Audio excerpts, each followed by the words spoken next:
आपको पता है कि आज 24 अप्रैल है और 24 अप्रैल का दिन क्यों खास है? क्या आपको पता है हमारे संविधान के इतिहास के बारे में? मैं आज आपको इसी के बारे में बताऊंगा और बताऊंगा कैसे बेसिक स्ट्रक्चर डॉक्ट्रिन इतिहास में इतनी ज़्यादा प्रसिद्ध है और क्यों ये इतनी इम्पोर्टेंट है। देखो, संविधान में बहुत सारे ऐसे प्रोविजन दे रखे हैं जिनके बीच में कॉन्फ्लिक्ट है। कॉन्फ्लिक्ट कैसे? जैसे कि आर्टिकल 14 की बात करूं और आर्टिकल 25 से 28 की बात करूं जो right to freedom of religion देता है, तो इनके बीच में भी एक कॉन्फ्लिक्ट है। और अगर मैं बात करूं डीपीएसपी यानी directive principle of state policy जो कि एनफोर्सेबल नहीं है, और फंडामेंटल राइट्स जो कि एनफोर्सेबल हैं, इन दोनों के बीच में भी कॉन्फ्लिक्ट है। यही कहानी स्टार्ट होती है इंडिपेंडेंस के बाद, जब गवर्नमेंट स्टार्ट करती है लैंड रिफॉर्म्स को और बीच में आड़े आ जाते हैं फंडामेंटल राइट्स। देखेंगे ये कहानी कैसे मोड़ लेती है और कैसे फाइनली केशवानंद भारती के केस तक पहुंचती है, जो कि आज के दिन हुआ था 24 अप्रैल। इसलिए ये दिन इतना खास है। तो चलिए शुरू करते हैं।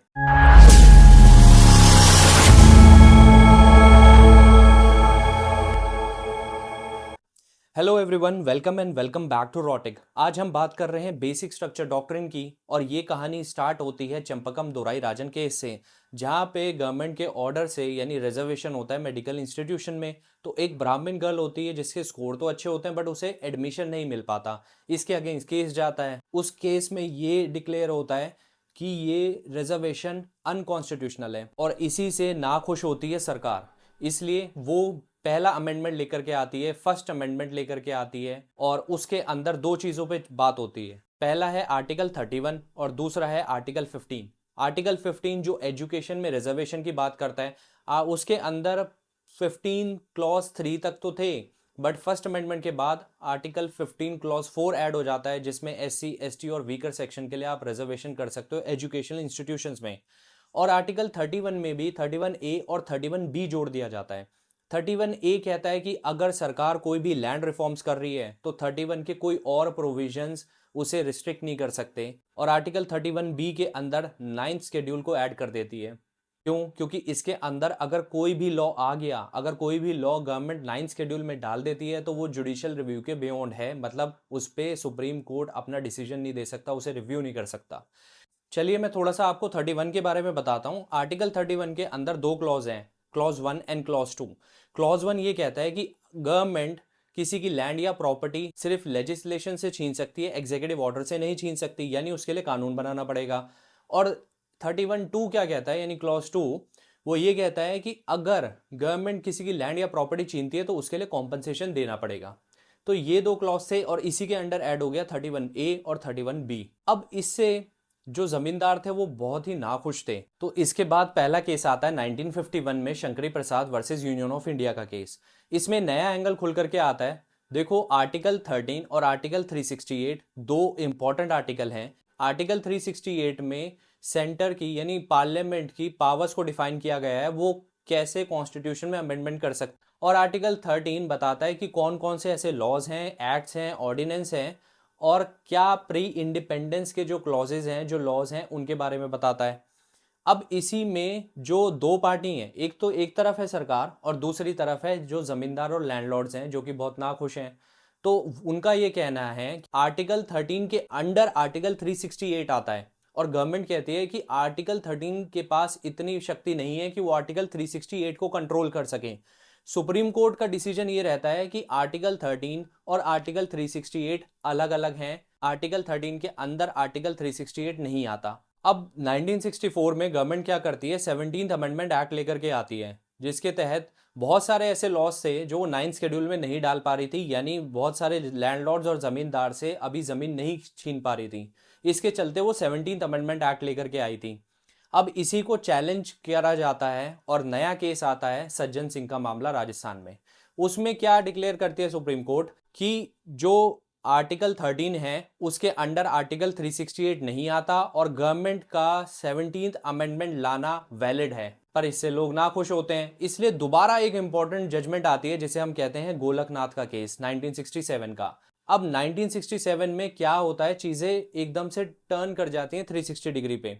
गवर्नमेंट कहती है कि आर्टिकल 13 के अंडर आता है आर्टिकल 368। देखो, दो भाई थे ये गोलकनाथ ब्रदर्स, इनके पास 500 एकड़ तक जमीन थी, बट लॉ के हिसाब से मैक्सिमम वो 30 एकड़ तक रख सकते हैं। तो इसलिए इन्होंने चैलेंज किया इसे 17th अमेंडमेंट को, और जिसके चलते सुप्रीम कोर्ट ने कहा कि आर्टिकल 13 के अंडर आर्टिकल 368 आता है, यानी article 368 is a part of article 13। अब 1964 में तो नेहरू जी की डेथ हो जाती है, तो 1967 में प्राइम मिनिस्टर बनती है उनकी बेटी इंदिरा गांधी। इंदिरा गांधी को बहुत ज़्यादा सीट्स नहीं मिली थी, सिर्फ 283 सीट्स के आसपास थी, और वो बहुत कुछ करना चाहती थी। उस टाइम पे कांग्रेस में भी स्प्लिट चल रहा था।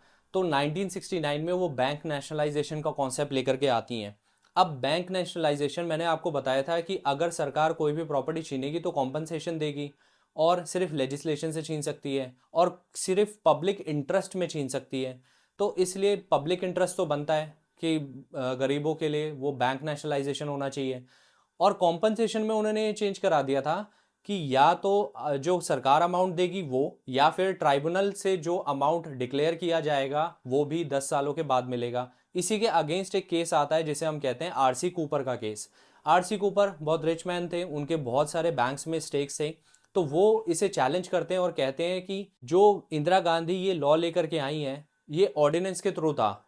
अब जो पार्लियामेंट का सेशन स्टार्ट होने वाला था उससे 2 दिन पहले ये ऑर्डिनेंस आ गया था। तो वो इसे चैलेंज करते हैं कि ये क्यों ऑर्डिनेंस आया जबकि 2 दिन बाद ही सेशन स्टार्ट होने वाला था, और कॉम्पनसेशन को चैलेंज करते हैं। और दूसरी चीज कि ये इनइक्वालिटी क्यों है। आरसी कूपर केस में सुप्रीम कोर्ट कहता है कि जो गवर्नमेंट ने ये ऑर्डिनेंस लेकर के आई थी ये इलीगल है, ये इनवैलिड है।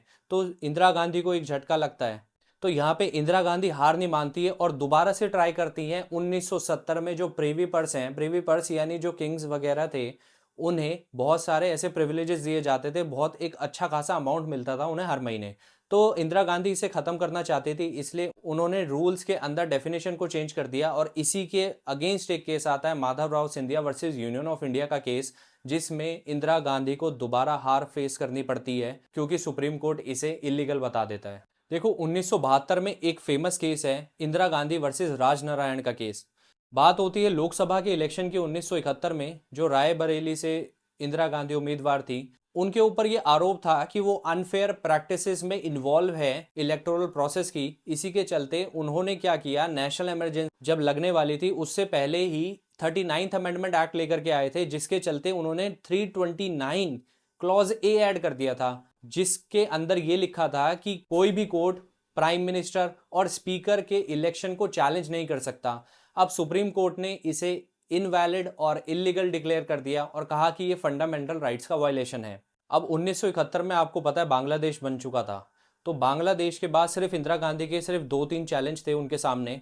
तो इसलिए उन्होंने गोलकनाथ केस को ओवरटर्न करने के लिए 24th अमेंडमेंट लेकर के आती हैं, जिसमें आर्टिकल 13 में एक क्लॉज ऐड कर देते हैं कि इसका कोई भी रिलेशन आर्टिकल 368 से नहीं है, और आर्टिकल 368 में क्लॉज ऐड कर देते हैं कि आर्टिकल 13 का इससे कोई रिलेशन नहीं है। अब जो बैंक नेशनलाइजेशन का केस था उसके लिए 25th अमेंडमेंट लेकर के आते हैं, और उसमें एक क्लॉज ऐड कर देते हैं 31C। अभी तक 31A और B था, अब 31 क्लॉज C ऐड कर देते हैं, और उसमें लिखा जाता है कि अगर कोई भी रिफॉर्म्स या कोई भी लॉ आर्टिकल 39B और C के लिए बनाए जा रहे हैं तो वो चैलेंज नहीं किए जा सकते on the basis of article 14, 19 और 31 पे।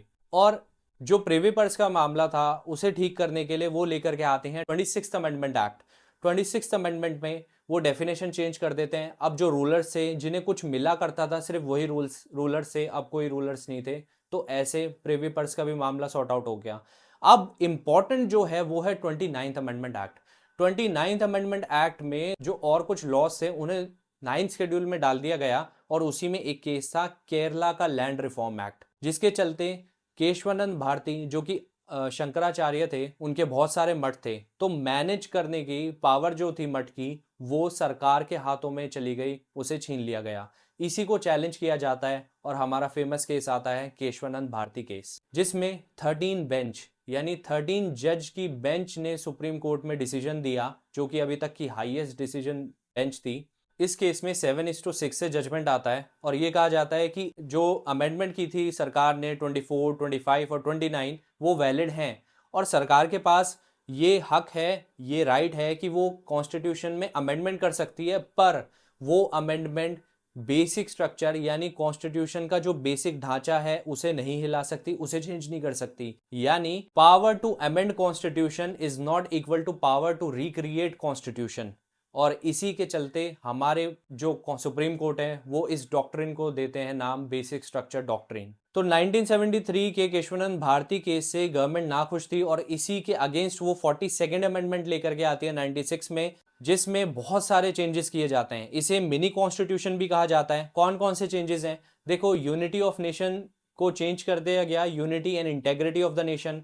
सॉवरन डेमोक्रेटिक रिपब्लिक को चेंज कर दिया गया sovereign socialist secular democratic Republic में, और फंडामेंटल ड्यूटीज भी ऐड कर दी गई। और जो इंपॉर्टेंट वो ये है कि डीपीएसपी को प्रेसिडेंस दी गई फंडामेंटल राइट से, यानी fundamental rights can be challenged to implement DPSP. और एक और इंपॉर्टेंट पॉइंट कि जो प्रेसिडेंट है उसके ऊपर कैबिनेट की जो एडवाइस है वो बाइंडिंग रहेगी। और 42nd अमेंडमेंट जो कि 1976 में हुआ था, उसमें गवर्नमेंट ने एक इंपॉर्टेंट प्रोविजन ऐड कर दिया कि सरकार के पास अनलिमिटेड पावर है कि वो कॉन्स्टिट्यूशन को अमेंड कर सकती है, यानी 368 के अंदर वो कुछ भी अमेंड कर सकती है। इसके बाद आता है मिनर्वा मिल्स का केस। मिनर्वा मिल्स एक टेक्सटाइल मिल थी बेंगलुरु में, जिसमें जो उसका एडमिनिस्ट्रेशन था वो सरकार ने छीन लिया था। अब इसी के चलते उसमें केस होता है, और केस में मेजर क्वेश्चन ये होता है कि आर्टिकल 368 क्लॉज 4 और क्लॉज 5 क्या कॉन्स्टिट्यूशनली वैलिड है,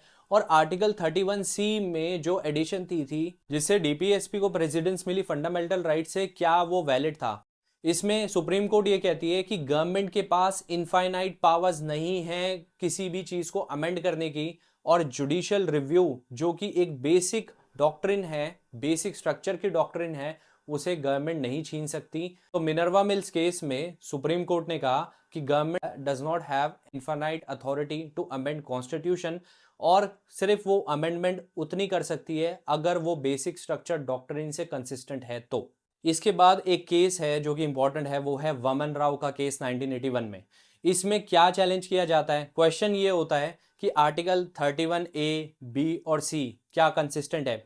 तो इसमें सुप्रीम कोर्ट कहता है कि आर्टिकल 31A वायलेट नहीं करता बेसिक स्ट्रक्चर डॉक्ट्रिन को, बट आर्टिकल 31B जो कि 9th शेड्यूल वाला क्लॉज है, वो केशवानंद भारती केस से पहले तक हम उसे जुडिशियल रिव्यू नहीं कर सकते, बट उसके बाद हम उसका जुडिशियल रिव्यू कर सकते हैं। तो लास्ट केस जो है वो 2007 में आता है, IR कोलो का केस। इसके अंदर ये स्टैब्लिश किया जाता है कि judicial review basic structure doctrine का पार्ट है और इसे किसी भी तरीके से नहीं छीना जा सकता। आई होप ये जो बेसिक स्ट्रक्चर डॉक्ट्रिन का एवोल्यूशन है, जो कि इंपॉर्टेंट है बहुत सारे एग्जाम्स के लिए भी, ये आपको समझ में आया होगा। मैंने इसे बहुत आसान शब्दों में समझाने की कोशिश करी है और एक स्टोरी की फॉर्म में समझाने की कोशिश करी है।